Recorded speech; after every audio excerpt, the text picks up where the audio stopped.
Bienvenidos a otro programa de Católicos con Mensaje.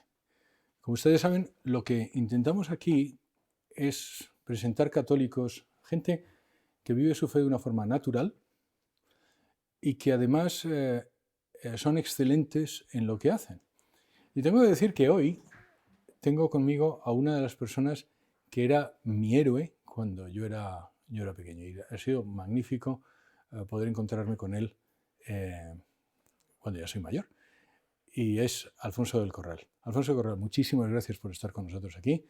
Te voy a pedir que nos digas, para aquellas personas que no sigan al baloncesto, ¿quién eres tú? ¿Quién soy yo aquí ahora? Pues soy un hombre de 65 años, casado, padre de 5 hijos, y que he dedicado mi vida pues, con pasión a todo lo que he hecho. Fundamentalmente, primera etapa fue el mundo del baloncesto y posteriormente el mundo de la medicina, tanto vinculado al deporte como al mundo de la cirugía, viendo pacientes con problemas, con patologías, y por encima de todo esto que estoy diciendo, pues, y por eso estoy aquí, un hombre soy un profundo enamorado de Jesucristo. Porque tú eres católico. Claro. Claro. ¿Has sido siempre católico?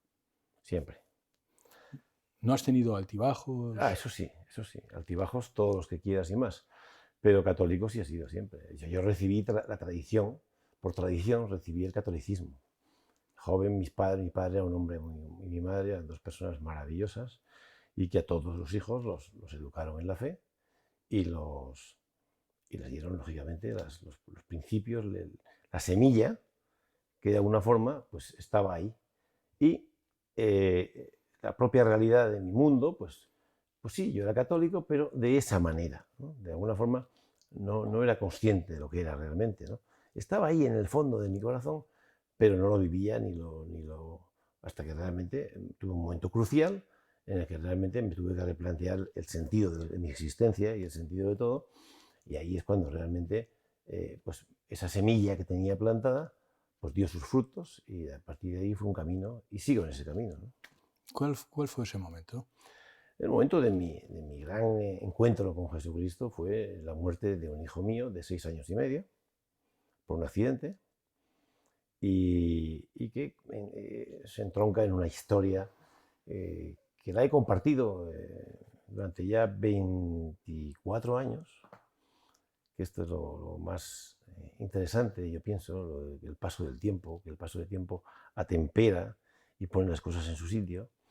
Y entonces, esa experiencia que tuve de Jesucristo, pues bueno, era un poquito al principio, como casi siempre, una locura, una alucinación, un delirio, y te pone en marcha. No puedes prescindir de esa realidad. Te tiene que poner en marcha imperiosamente, ¿no? Y bueno, ahí viene un discurso. Esto lo he contado en muchos sitios. Empecé contándolo con una enorme vergüenza, una profunda vergüenza, y diciendo, ¿quién soy yo para contar este tipo de cosas? Porque de verdad lo sigo pensando al día de hoy. Pero también tengo que decir que como el Señor escribe, como escribe en los renglones, produce mucho bien, y a mucha gente le pone en marcha, le toca el corazón y le hace realmente volverse al Señor, y a partir de aquí su vida puede cambiar. Y mientras que cada vez que diga yo esto, o que cuente mi historia, comunique con una persona y a una persona le ayude a cambiar su vida y a encontrarse con Dios y a encontrar la paz y a cambiar, pues lo seguiré haciendo, claro. Yo te puedo decir que a mí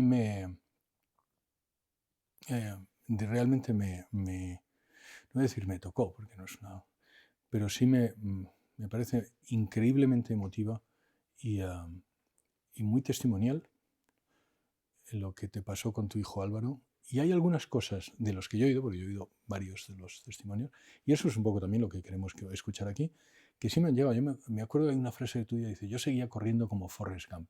En aquel momento yo corría como Forrest Gump, cuando pasó lo de mi hijo Álvaro. Cuéntanos un poco, ¿dónde estabas? ¿Qué es lo que pasó? Sí. Bueno, de entrada era padre de 3 hijos. El pequeño era Álvaro, con 6 años y medio. Y ya antes yo seguía, era un chico joven, lleno de ambición y de ilusión. Y de alguna forma, pues en la vida profesional, pues tú tienes que hacer la carrera, luego después de la carrera haces la especialidad, después haces la tesina, luego haces la tesis doctoral. Todo esto son pequeñas metas profesionales que de alguna forma van enriqueciendo tu currículum con el objetivo fundamental que tienes marcado por el genoma familiar o que te van imprimiendo de triunfar, ¿no? De luchar, de triunfar, en definitiva, ¿no? Ha conseguido ahí un sobresaliente cum laude, emocionantísimo. Es un momento que dices, bueno, pues yo soy el rey del mambo, ¿no? O sea, una cosa espectacular. Y encima estaba con el Real Madrid, el primer equipo, era el médico del primer equipo, con la liga de Capello, Fabio Capello, un entrenador muy famoso que vino a Madrid y que vino realmente a reverdecer un poco el Real Madrid en los mejores momentos. Y yo estaba en el banquillo y era el partido clave. Ya en ese partido, si se ganaba, ganábamos la liga. Por tanto, la faceta médica exitosa y la faceta deportiva, que era un momento difícil, o médico-deportiva, en el Real Madrid, momento clave, ¿no? Y curiosamente, en ese día, volvía de cantar el Laudamus Pigitus ahí en Pamplona, emoción, mis padres allí, bueno, era un momento muy emotivo, y vuelvo corriendo a jugar el partido, y empieza el partido. Y vamos ganando 3-0 en el descanso. Bueno, imaginaros el vestuario, ¿no? La euforia absoluta. ¿Contra quién jugaba el Madrid? Contra el Atlético de Madrid, en el Aquí, Santiago Bernabéu. en Santiago Bernabéu. Y entonces estábamos en el descanso, bueno, pues estábamos 3-0, el partido prácticamente se consideraba que estaba ganado, se ganaba la liga y por tanto, pues un momento en el que estás en la nube, ¿no? En la nube. Y en ese momento me comunican, en el descanso exactamente, cuando iba a sentarme en la segunda parte, que un hijo mío tenía un accidente. Y en ese momento, pues que me vaya para allá, que me vaya para allá. Bueno, tuve una serie de peripecias tremendas, porque lógicamente la angustia y el dolor es tremendo, y la preocupación. Y no tenía el coche lo tenía mío atrapado por otros coches, porque el Bernabéu estaba... Sí. Total, que en la desesperación no se me ocurrió otra cosa que ir corriendo en sprint desde el Bernabéu hasta La Paz, que me dijeron que mi hijo estaba en La Paz, ingresado.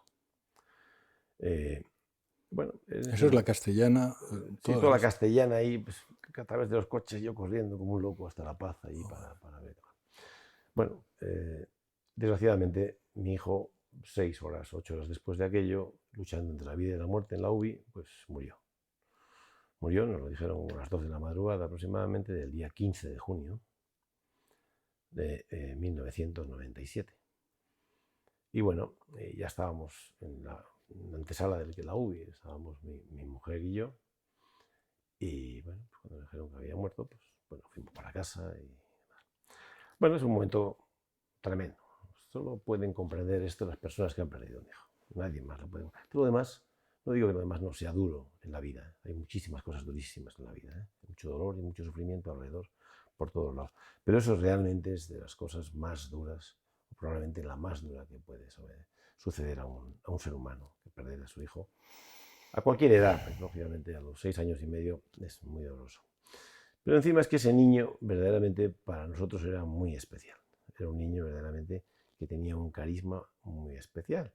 Y yo lo creo, y yo que soy un creyente ahora, yo creo que ese niño realmente vino a cumplir una misión, ¿no?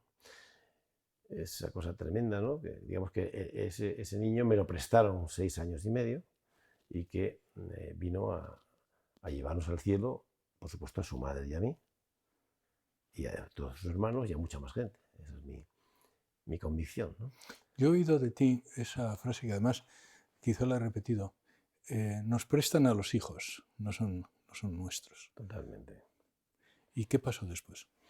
Bueno, en ese momento pues estuve aproximadamente 3 días agonizando, la expresión que más se utilizaría.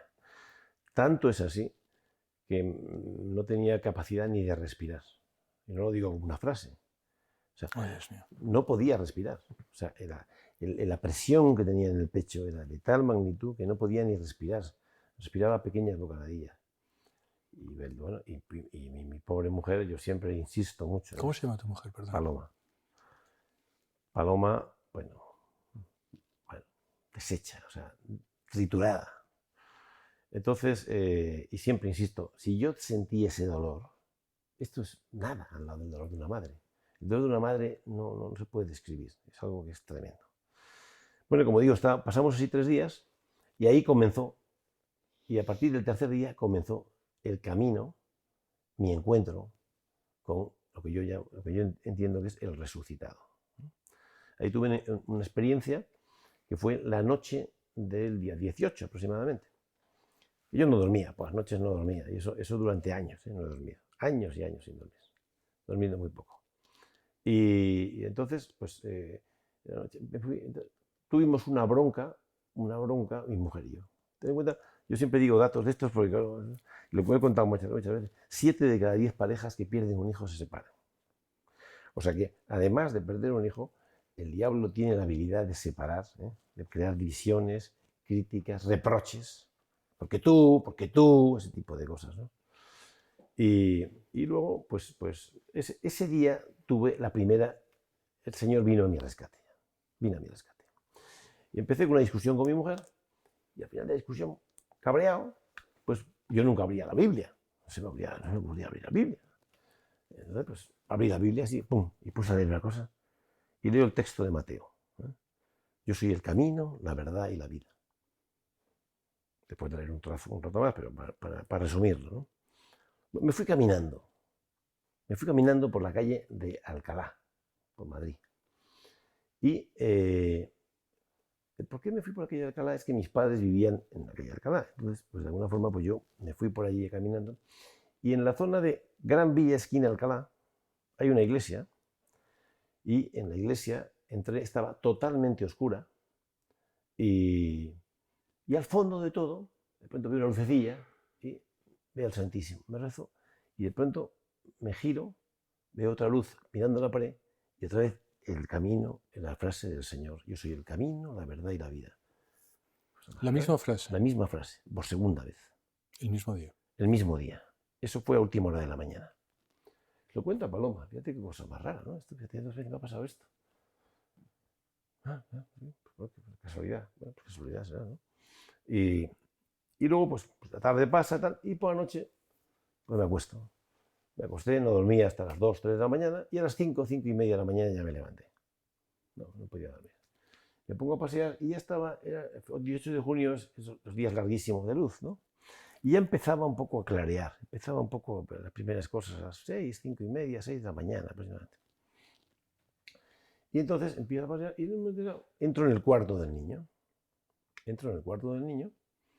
Y empiezo a coger las cosas del niño, a tocarlas y tal y cual. Y tocando una cosa, de pronto se cae un cuaderno de uno de los estantes de arriba, se cae el cuaderno. Era un cuaderno alargado, así, de esos de escritura, en la que tenía una frase arriba y luego, pues, el niño debajo la repetía, ¿no? Y así iba haciendo. Siempre ese tipo de cuadernos, las primeras frases las hacían muy bien y ya las últimas las van haciendo de peor calidad, porque ya se van cansando y demás. Y la última frase que tenía escrito el niño, y que se me abrió, era: yo soy el camino, la verdad y la vida. Y en ese momento sentí una presencia en ese cuarto, una presencia que me inundó, que me afectó. Una presencia, bueno, que dijo: ¿pero esto qué es? Esto no sé, esto... Pero esa presencia... Bueno, o sea, tu hijo había escrito la misma frase. La misma frase, 3 veces. Y a partir de ese momento yo tuve una experiencia, y a partir de esa experiencia, que no fue una experiencia, fue más la frase 3 veces, ya entró en mi alma una inquietud tremenda, una necesidad de buscar. Entonces, mi hijo estaba en los colegios San Agustín, de Padre Damián.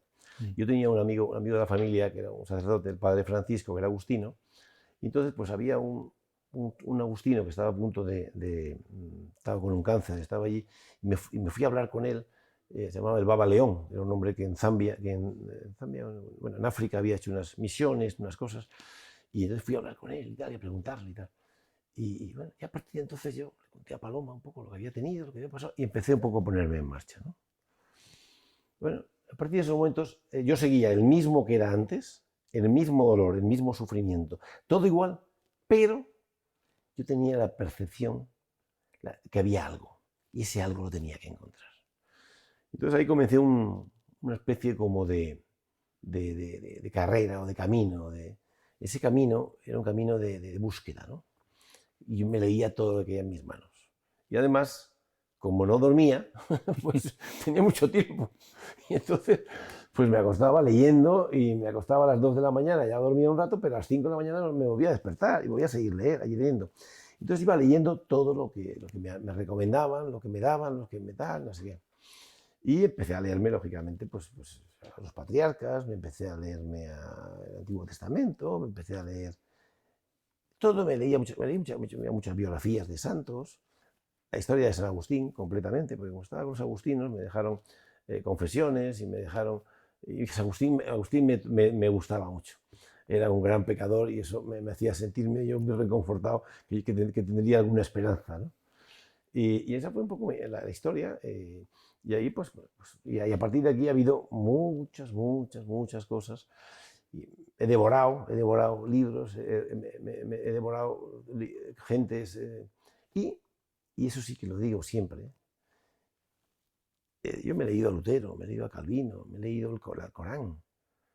Pero tú cuando leía los evangelios, cuando leía las epístolas, me ardía fuego en el interior. Nosotros no. Tú te puedes leer a los existencialistas, son un hielo. En cambio, los evangelios tenían fuego. Claro, yo necesitaba ese fuego. En algún sitio he oído que Paloma estaba embarazada también. Sí. Cuando perdimos a Álvaro, Paloma estaba embarazada. Y el sufrimiento fue de tal magnitud para ella que en verano, en julio, lo perdimos. El bebé que iba a su interior, pues a las 6 o 8 semanas aproximadamente salía y tal. No sé exactamente las semanas, pero de ese orden. Y fue tremendo, claro, fue un doble embarazo. Y a partir de ahí, pues eso, ella pues, estuvo fatal. ¿Y tu mujer te acompañó en esto? Es decir, cuando tú empiezas con esta necesidad de leer y de entender más tu fe, ¿dónde estaba Paloma? Entonces ella estaba muy rota y muy dolida. Muy rota y muy dolida. Pero, sin embargo, yo siempre la ensalzo en eso, la alabo muchísimo. Y yo tuve Primero yo empezaba a tener conversaciones con el Señor, que cualquier creyente lo puede comprender. Ya empezaba a tener conversaciones con el Señor. Y que son la clave de esto. La clave fundamental es el encuentro personal con el Señor. Todo lo demás es... Y entonces... Déjame, por favor, que lo vuelva a decir. Es que de verdad hay algunas frases que dices que la dices como que va de pasada, pero que son muy buenas para recordar.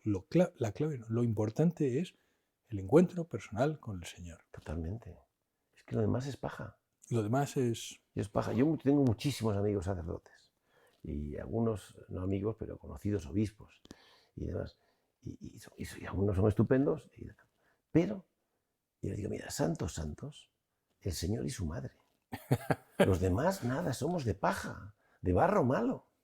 Y con la gracia de Dios, al final, pues con la misericordia de Dios nos llevará al encuentro de Él. Todo lo demás, por eso no hay que... Pues se escandaliza mucho porque hay un obispo por ahí que es un depravado y tal. Pues, ¿qué me estás contando? ¿Qué tiene que ver esto con la historia? ¿Te ha defraudado el Señor? ¿Te ha defraudado? Me lo dices, pero dime en qué. ¿En qué te ha defraudado el Señor? O su madre. Entonces, yo siempre digo esto, ¿no? Que es el encuentro personal con el Señor. Porque al final de tu historia nos encontraremos. Él saldrá a tu encuentro. Eso es clave, la clave fundamental, el encuentro con Él. Pero claro, si no le has tratado, si no le has dicho nunca nada, si lo aborreces, lo ninguneas, no le defiendes, pues claro, es que quien me niegue, pues te avergüenzas del Señor, tú puedes avergonzarte de ti y de tu historia, y de tus pecados, tú puedes avergonzar, pero no del Señor. Y no tienes por qué ser perfecto, si Él te acepta imperfecto ya, ¿no? Hay dos cosas que has dicho. Una que es que está muy bien, la verdad es que, y utilizo algo parecido para mis amigos que no son creyentes, y es que mira que la vida, las angustias de la vida y los problemas de la vida, hay un amigo mío que dice que la vida no es ni una tragedia ni una comedia, es un drama. Eso quiere decir que pues, tienes cosas mejores y cosas peores y tal. Y te pasa igual siendo católico o no. ¿Sabes? Es decir, aquel que piense que, oye, por tener fe vamos a vivir en un nirvana, eso no es verdad. Ahora, sin embargo, sí que nos sentimos acompañados. Y eso lo has dicho en alguna ocasión y también lo digo yo. Y mira, las penas son las mismas, pero estamos acompañados. Y eso es lo que os pasó a Paloma y a ti después de lo de Alfonso, entiendo. Sí, yo estoy leyendo unos libros que tengo, un librito muy pequeño, porque es de Jack Phillips. Jack Phillips, sí. Phillips. Y es una especie como de 9 meditaciones muy bonitas sobre la paz. La paz es muy importante, ¿no? Entonces, a mí me gusta mucho. Me dice, no, os doy mi paz, no la paz del mundo, mi paz. Mi paz supone que vas a estar con los mismos problemas, sufrimientos, angustias, tribulaciones y cárceles del mundo. Pero mi paz es que yo estoy contigo y eso te da una confianza gigantesca. Todo cambia si Él está contigo. Y eso es verdad. Yo no lo digo como una frase, eso yo lo he sentido en mis carnes. Yo he estado deshecho. Yo después de aquello no estaba ya, fenomenal, soy creyente, todo estupendo, ¿qué va? Seguía muerto en vida. Pero Él estaba llevándome mi sufrimiento, estaba llevando mi dolor. Y yo sabía que Él estaba a mi lado, pero yo seguía sangrando por el pecho. O sea, no se cortó al día siguiente y a partir de ahí flotaba como un angelito, que va, para nada. Pero Él estaba a mi lado. Y la segunda cosa que has dicho, que también suelo recordar, pero esta vez es para los católicos, los más tibios, es eso de si tú me niegas, te negaré. Y muchas de las cosas que nos tenemos que acordar es que, oye, que Jesucristo es nuestro amigo, pero que lo que espera es que lo defendamos. De hecho, es una palabra que se ha usado, ¿no? Completamente. Yo creo que sí. Yo creo que hay muchas cosas que uno, por ejemplo, pues no sé, ponerse un poquito a defender. Yo, por ejemplo, yo siempre me gusta, cuando vas por la calle y ves un montón de tópicos, ¿no? Y ves mucha gente que ataca a la iglesia, ¿no? Entonces, claro, yo cuando me atacan a la iglesia, yo les digo, pero ¿quién es la iglesia? No, este cura que es un desastre, o este otro que va de católico y sin embargo es un violador. Entonces yo digo, pero bueno, efectivamente. Y vamos a poner que todos los creyentes de la tierra, todos, son unos pervertidos. Vamos a suponerlo, ¿eh? ¿Y qué pasa con todos los santos? Y todos los que están ahí en el reino de los cielos. Esto es un pequeño iceberg. Lo de abajo, los santos, eso es la iglesia. Aparte, por supuesto, el Señor, ¿no? Es que, claro, cuando me quieren decir esto, esta es la gran realidad, la gran fuerza, es toda esa masa inmensa de gente creyente que nos llevan antes de Dios y que están ahí, y que están rezando por nosotros y que están en comunión con nosotros. Y esa fuerza es que no hay quien la pare. Y por encima de todo eso, yo siempre lo digo, cuando me pongo a veces un poco... A veces el diablo es muy hábil y te tiende a caer en el pesimismo, en la amargura, en el derrotismo. Y yo digo, mira, todas las fuerzas del mundo, que nos bloqueen en YouTube, que no sé qué, tal y cual, pueden, contigo y conmigo pueden. Nos zarandean fácilmente, pero con la cruz de Cristo no pueden. Con la cruz de Cristo no puede nadie. No podrá nadie, nunca. Y nos lo ha dicho Él, y yo lo creo profundamente. Entonces, volveremos, nos zarandearán. En cuanto quede un santo, solo uno, volverá otra vez con el mismo fuego o con 10 veces más fuego del Espíritu.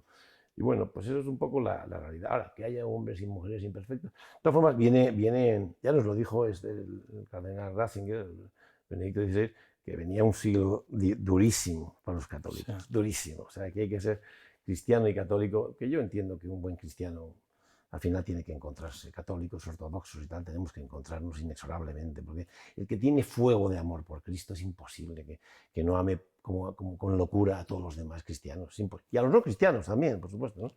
Pero vamos, yo en eso, pero viene un año duro, una época muy dura, y desde luego sí que es cierto que no se puede ser tibio, es decir, se puede ser pecador, y como dice el cura de Ars, santo es el que se levanta inmediatamente, no el que no cae. El que no cae es imposible con nuestra naturaleza, que es imperfecta, pero levantarte inmediatamente, porque el Señor te lo concede, ¿no? Voy a recordar ahora a nuestros televidentes que aquí pueden mandarnos sus sugerencias, sus preguntas, sus comentarios sobre Católicos con Mensaje, y también tengo la obligación de recordar que EWTN solo se financia con donativos. ¿Y por qué digo esto? Pues porque no tenemos publicidad, nadie nos subvenciona y solo estamos a su servicio gracias a la contribución de muchos amigos que nos dan su pequeño o su gran donativo para seguir haciendo y evangelizando y mandando el mensaje del Evangelio. Nos vemos enseguida, no se vayan.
Seguimos con Católicos con Mensaje y con Alfonso del Corral.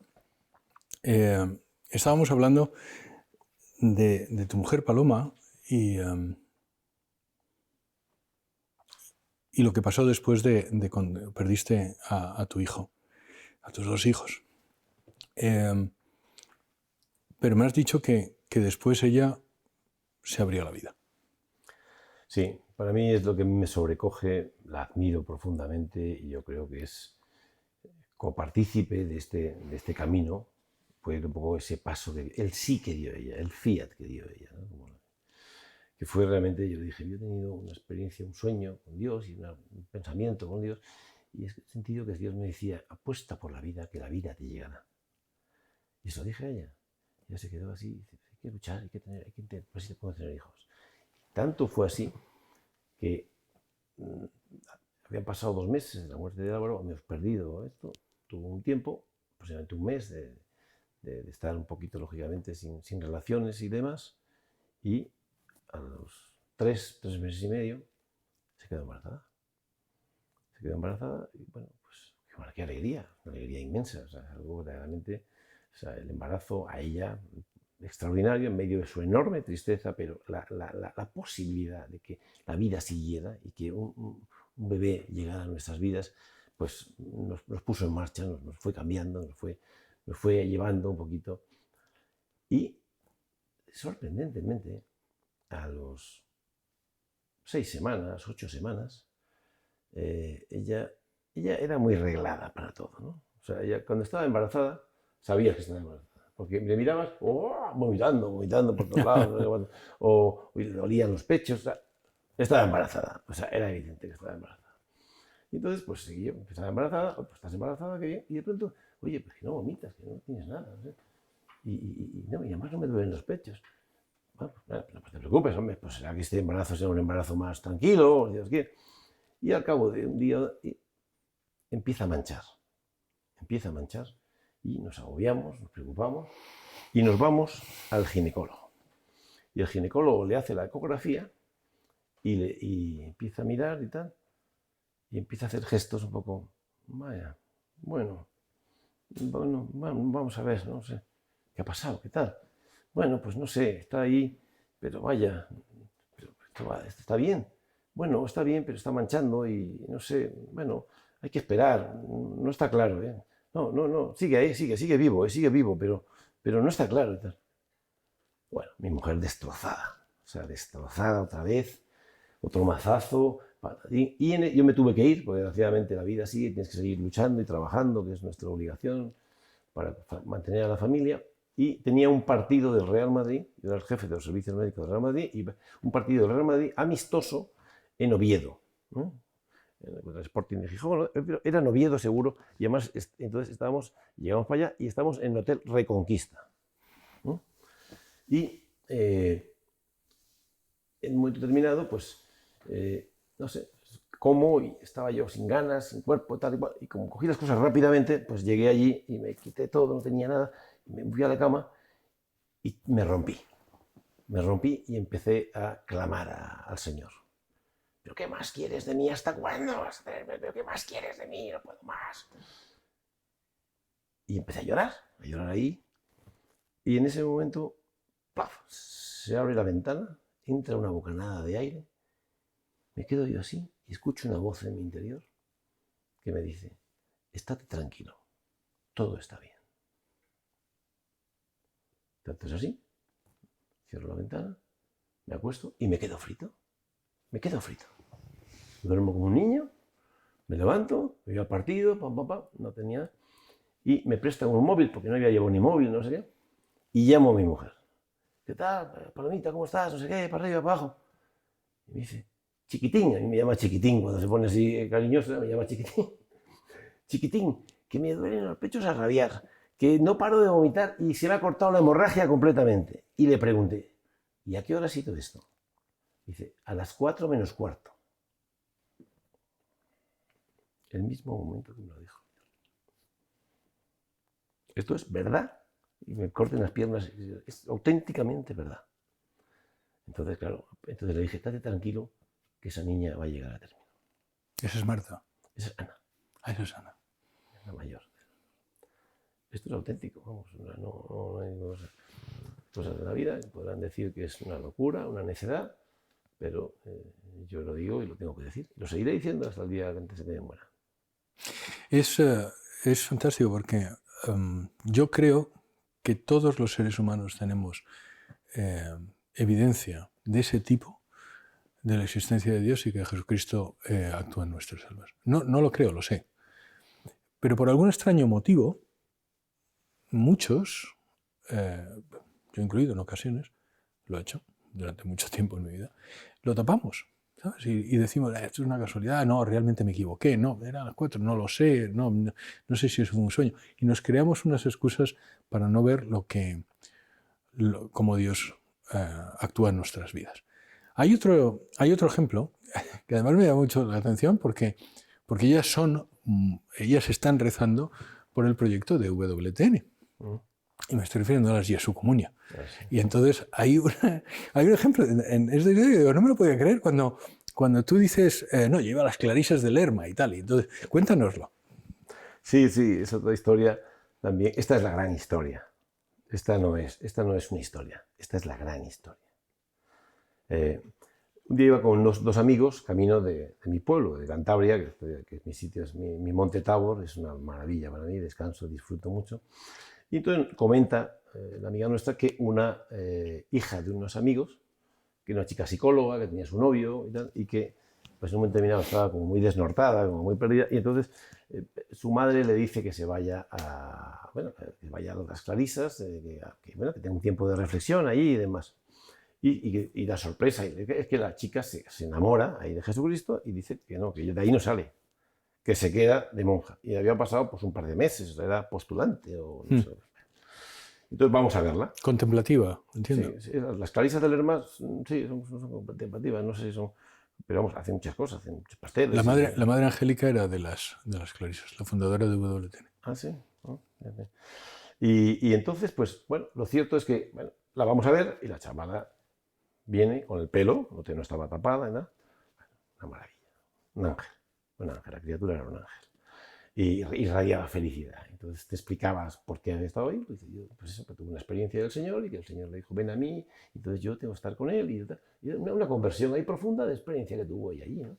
Una chica psicóloga que decía que todas las monjas que se meten monjas de clausura son locas, que había que meterlas en el psiquiátrico. Eso lo decía ella, que era psicóloga. Pues ella se mete monja, ¿no? O sea, que tiene mucha gracia la historia cuando el Señor actúa, ¿no? Y bueno, pues hasta ahí más o menos. Pero aquello me gustó, disfruté mucho de esa experiencia y todo. Y yo iba y venía mucho, porque Paloma estaba destrozada. Entonces cada 2 por 3 se venía, entonces yo cogía el coche como un loco y me iba. Iba corriendo para verla, y por la mañana me levantaba a las 5 de la mañana y volvía para trabajar y demás. Y a la vuelta, pues paraba muchas veces y me pegaba al lado del muro, estaba cerrado, alguna vez estaba la capilla abierta, pero siempre estaba cerrado, me arrodillaba, rezaba y sentía ahí estaba muy bien, era un momento que estaba yo ahí. Y de pronto un día, en verano, en mi casa, en Cantabria, en el pueblo, en el apartamento en el que estábamos entonces, estoy durmiendo y de pronto tengo un sueño como tantos sueños. Bueno, y en el sueño es que voy allí y que la superiora me mete en el convento. Una estupidez, porque uno de paisano no puede entrar en el convento ahí en medio, me mete en el convento. Y en la iglesia de ellos, estaban, la iglesia normal que ve todo el mundo con sus verjas detrás, en esa no. Me enseña el convento y de pronto me dice, esta es la capilla nuestra del Santísimo, donde rezamos nosotras, nuestras horas de oración. Que era un cuartito pequeño, con una entrada por aquí y una salida por allá. Y entonces yo entro y de pronto miro el cuarto y empieza el corazón mío a latir brutalmente. Pero una cosa de esas, no sé, como cuando corre 200 metros lisos, a 200 por hora, bum, bum, bum. Y empiezo a sentir una presencia ahí tremenda. Y miro, en el sueño, y están las monjas, 4 monjas, con el hábito azul, y noto la presencia de ahí, que está ahí, que ahí hay alguien, y ese alguien me está invadiendo, me está inundando. Y entonces me empiezo a elevar del suelo, en el sueño. Me empiezo a elevar del sueño. Y tengo miedo. Me entra una especie de miedo y empiezo a sentir una presencia que me llena de amor, que me inunda. Y el miedo me hace despertarme. Abro los ojos y en mi cuarto, en el apartamento, estaba la misma presencia y el mismo amor. No sé los minutos que fue aquello. No sé si fueron minutos o fueron horas, no tengo ni idea. Pero yo sentí la presencia de Jesucristo y resucitado totalmente. Mucho más que si lo viera y lo tocara. Porque me inundó. Sentí un amor tan grande. Bueno, me puse a llorar ahí, en la cama, llorando toda la noche. Y estuve no sé cuántos días después, flotando. O sea, flotando. Estuve flotando durante días y días. Entonces me fui ahí a las monjas a preguntárselo y me miraban como decían, no sé, digo más no puede ser. Y ¿Porque de qué color es el hábito de las clarisas? ahí está el quid de la cuestión, que ya es para morirte. Y entonces, de pronto un día estoy en casa de mi consuegro en Burgos, comiendo. Oye, pues es el acto de la Jesus Communio aquí en la catedral. Y entonces estoy allí y aparecen 2 autobuses de monjas y empiezan a bajar las monjas clarisas de allí. Y salen de las monjas y todas con el hábito azul que yo había visto en mi sueño, 7 años antes. 7 años antes, el hábito azul exactamente que yo había visto, que era un vaquero, un azul vaquero. Sí. Bueno, y digo, qué barbaridad, me quedo yo sobrecogido, pero si es el hábito que yo vi. Y ahora, bueno, me quedo, pero claro, el marrón era absurdo, pero es que era azul. Entonces me meto en la catedral, en el acto. Estaba petado la catedral de toda la gente y tal igual, no había posibilidad de entrar. Y me pongo detrás de una columna. Y habla un cardenal, o habla otro cardenal. y de pronto habla Sor Verónica. Y empieza a hablar, yo estoy así un poco, empieza a hablar. Chico, el corazón se me pone a 200, empiezo a hablar, y dices, es la superiora que me estaba ensañando aquello. Bueno, una cosa, digo, pero si era que tenía el fuego del espíritu, que ardía y tal, igual. Me quedé alucinado. ¿Has vuelto a contárselo a Sor Verónica? Sí, fui un día allí. Y además fui un día que estaba muy malito, porque yo estuve a punto de morir hace 5 años. Y que también fue una experiencia muy interesante, muy interesante, quiero decir, muy dura, muy dura, porque yo soy un hombre, pero te das cuenta que la única gran verdad de la vida es la cruz. Todo lo demás es paja, y antes o después hay que abrazarla, y yo lo hice fatal, yo estaba realmente, me quedé hecho unos zorros que no me tenía fuerza ni para rezar el rosario. Y entonces, pues, la verdad es que estuve con ella, y bueno, yo las quiero mucho a todas ellas, las mujeres, y ellas me quieren a mí, porque claro, en nuestras vidas el Señor nos ha puesto, nos ha unido. Debo decir, insisto, cuando empezamos EWTN, que es una historia que no pertenece a esto, pero vamos, también una historia providencial, una de las cosas que quisimos es que un monasterio rezara por nosotros. Y como teníamos parte de la junta directiva, teníamos contactos con Sor Verónica, con la gente de Jesu Comunión, fueron ellas las que estuvieron rezando para que pudiera salir EWTN. Saldrá bien, seguro. No hay duda, saldrá bien seguro. No tengas duda. Otra cosa que he leído, he visto, decías, no, yo le tenía mucha manía a San Pablo, pero ahora soy muy paulino. A ver, explícame eso. Sí, yo San Pablo no era un santo que me cayera bien, me parecía. De entrada había sido un poco un judío muy radical y dogmático y bastante así, un hombre de aspecto un poquito, era pequeño, aguileño, una serie de cosas. No le tenía simpatía en líneas generales. Pero en un momento determinado me planteé conocerla, ¿no? Y entonces me compré un tocho de San Pablo, de un checo que le hizo la vida de San Pablo del siglo X, 1890 y tantos era el libro. Muy interesante, una vida muy rica y muy llena.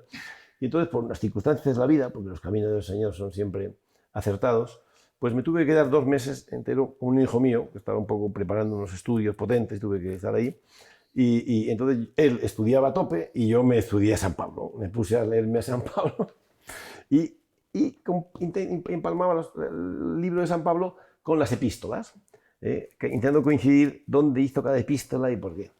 Y hasta que me lo acabé, en los 2 meses eso, me leí todas las epístolas y me leí todo el libro de San Pablo. Y me acabó, es que me arrolló. Me enamoró. Y además, de que me enamoró, es que si tú ves la Iglesia, la acción del Espíritu que en San Pablo es de una dimensión tal, fue vilipendiado, fue criticado, fue llamado falso, traidor, que toda mentira, que no vio a Cristo en el camino, o sea, de todo, pero la acción que hizo él, los 2 años encerrado ahí en la cárcel romana, en Roma, con los pretorianos, con los guardias jóvenes pretorianos que se iban rotando porque los convencía a todos, fue espectacular. Cuando murió San Pablo y San Pedro, en muy poco tiempo, se produjo una eclosión de comunidades cristianas por todo el mundo, fundamentalmente de la guardia pretoriana que estaba por todo el imperio, que es que te quedas sobrecogido de la acción del Espíritu Santo, como lo hace. La figura de San Pablo es algo excepcional, o sea, es algo verdaderamente, y luego dice cosas. Es que claro, esto es la acción del Espíritu Santo que está en él, vamos, totalmente. Y me encanta, yo que soy un gran disfrutón, entonces siempre mi padre se enfadaba conmigo. Y yo le decía, mira, papá, yo soy paulino, yo como y bebo para gloria de Dios. Hombre, tú eres un cara, porque eres un cara. Pues eso. Porque tú dices también, hay una frase que también voy a utilizar y voy a copiarte, es decir, nuestra religión es la religión chollo. ¿Por qué? Pero explícanoslo. Sí, eso la dije muy pronto. Al principio dije una religión chollo, es una religión. Porque dije que verdaderamente, vamos a ver, los musulmanes, los judíos, los calvinistas, cumplen. Normas, la Torá, lo otro. No, aquí no. Nosotros lo que tenemos es que abrirnos a la misericordia de Dios, porque es Él el que viene a nuestro encuentro. No somos nosotros los que hacemos las cosas. Cumplimos y eso nos da el pase para ir al paraíso. No. Es Cristo el que sale a nuestro encuentro cada día. Y lo único que tenemos que hacer es entregarle nuestros pecados. Ahora, lo que pasa es que, claro, si rechazas eso, entonces esta cosa se complica. Pero si tú te acoges a eso, si aceptas tu debilidad y tu tal, y te acoges cada día a la misericordia de Dios, no dejes pasar mucho tiempo, eso sí. Eso sí. Si tú, como lo decía el cura de Ars, cae y levántate. No pasa nada. ¿Cuál es tu santo favorito o santos que tengas especial devoción? Hemos mencionado a San Pablo, has mencionado a San Agustín. ¿Qué otro santo? Pues mira, hay un hombre que ha sido tremendo porque es mi papa, es San Juan Pablo II, ¿no? Es un hombre que cuando recién perdido a Álvaro me pusieron una misa con él y la verdad es que, bueno, estuve en la misa llorando y tal, igual. Es un hombre realmente al que yo le quiero mucho y es así un papa extraordinario, ¿no? Estaba lleno del fuego, del espíritu, ¿no? No tengáis miedo, no tengáis miedo, abrir los brazos de par en par a Cristo. Era muy cristológico, también era muy mariano, un gran. Pero hay muchos, es que ahora mismo hay muchos, han ido entrando muchos Sí. en el ¿no? Hay muchos santos que me fascinan y que me impresionan, ¿no? Hay muchos santos que me encantan, ¿no? ¿Y cuál es tu oración favorita? Si tienes. Mira, yo soy muy convencido, yo estoy en una fase de mi vida en la que ya leo menos y rezo más. Eres sabio, ¿eh? No sé si soy sabio, pero, por ejemplo, tengo la madre de unos amigos míos, sacerdotes, que es una mujer que vive en oración permanentemente. Y yo le digo, está en la verdad absoluta, está en la verdad absoluta, está en la oración constante. Me gusta mucho el rosario. El rosario me entusiasma. El rosario, yo a todo el mundo le doy un consejo. Cuando estén en un momento de agonía, de sufrimiento, de inquietud, que recen un rosario. A lo mejor con uno, a lo mejor no se le va, pero con dos se le va seguro. O sea que el segundo rosario vence cualquier agonía, cualquier dificultad, cualquier momento de turbulencia, porque la fuerza de la oración es tremenda. Y claro, son cosas que hay que decirlas y que a lo mejor mucha gente considera que eres un loco, pero es que yo creo que claro, todos los ángeles del cielo se ponen en marcha en el momento que tú empiezas a rezar. Y vienen a tu auxilio todos. Entonces eso es muy importante. Y entonces eso es muy importante. La oración es un poder enorme, enorme.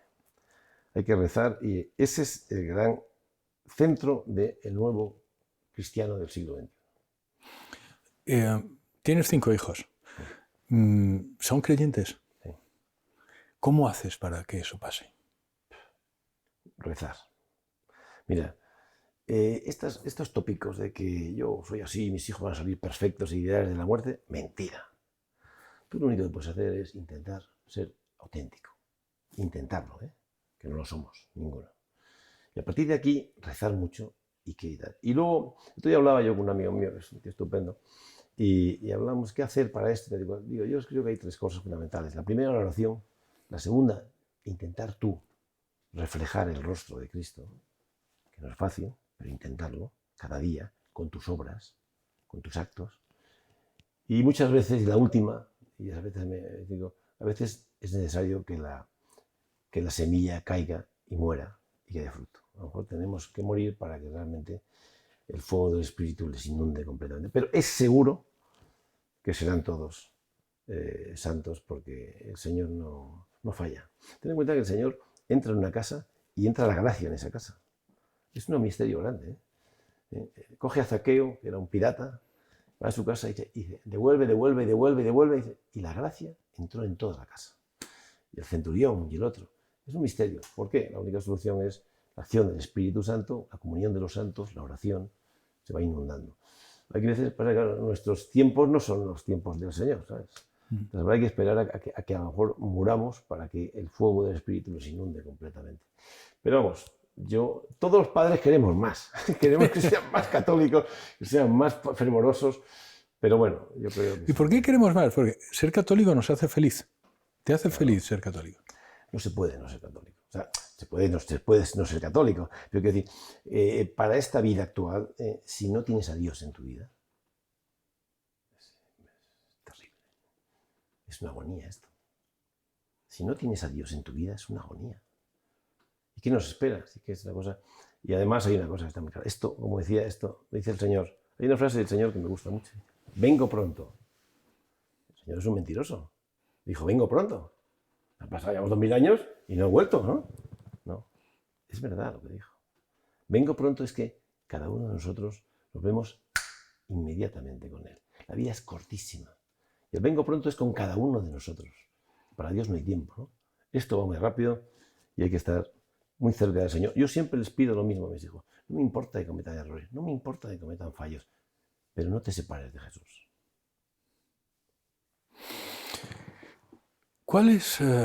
Hemos hablado de varios momentos en tu vida.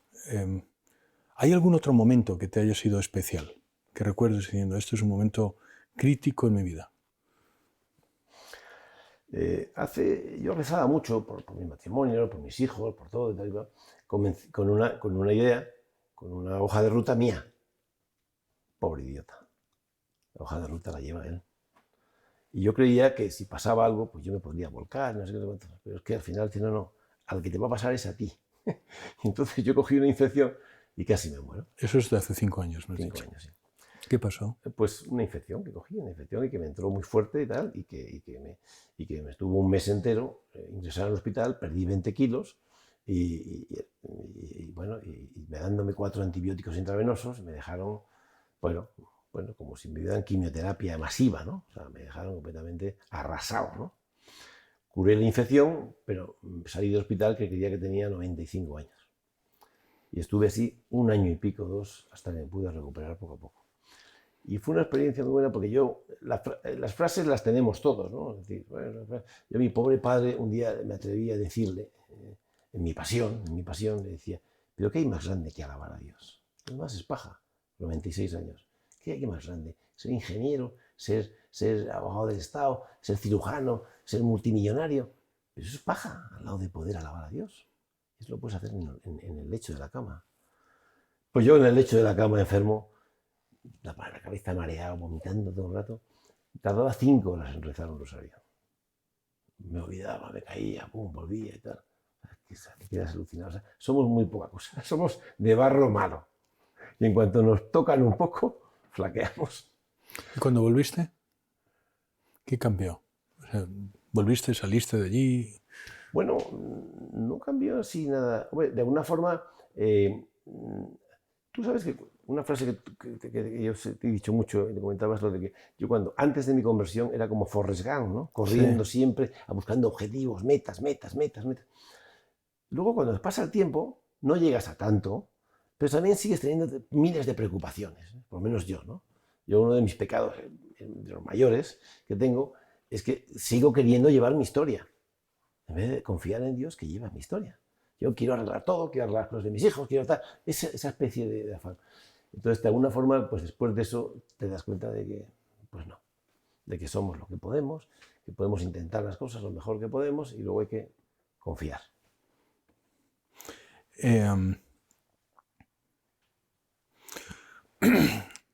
EWTN existe en gran medida para llevar la palabra eterna, Eternal Word, a España y para reevangelizar España. ¿Qué consejo nos darías? ¿Qué tenemos que hacer para reevangelizar España? A mí en general, todas las grandes armas que tiene la Madre Iglesia, como es la adoración del Santísimo, como es las diferentes oraciones que los primitivos hombres de la Iglesia, ¿no? Los primeros cristianos de las comunidades practicaban, ¿no? O los monjes, San Benito, todas las cosas de San Benito, de oraciones, de tal, que nos vayan acompañando. Eso es tremendamente poderoso, porque eso te vas haciendo hábitos, y esos hábitos acaban en virtudes. Entonces te van acompañando en este complicadísimo mundo actual. Entonces, contra más hagamos ese tipo de cosas, de sumergirnos, de empaparnos en esas cosas que la Santa Madre Iglesia y los padres de la Iglesia ya nos recomendaban, mucha oración y los grandes refundadores de todas las órdenes, ¿no? Eso me parece que es clave, ¿no? Y en ese sentido, hacernos que nos vayas metiendo esos hábitos de oración, de contemplación, de sacramentos, de ese tipo de cosas. ¿Sí? Me parece que eso, más poderoso que eso no hay nada. Tenemos 2 minutos todavía, Alfonso. ¿Qué es lo último que quieres decir a los televidentes de Católicos con Mensaje? Pues yo les quiero decir que Cristo vive. Cristo vive. no temáis, no hay que temer nada. Nadie podrá con nosotros, pero no te separes de Él. No te separes ni un instante de Él. Cristo vive. Eso es la clave fundamental. Hay que dejarse acompañar por la Madre Iglesia, hay que intentar estar muy cerca de Dios, y no pasa nada porque tengamos días malos, errores, no pasa, que nadie te quite la paz por eso, pero no los rechaces, vuelve a Él. Pues muchísimas gracias, Alfonso, muchísimas gracias a ustedes por estar con nosotros en otro episodio de Católicos con Mensaje. Les esperamos en el siguiente. Escríbanos, por favor, a este email que ven aquí, si tienen alguna sugerencia, algún comentario, y que Dios les bendiga.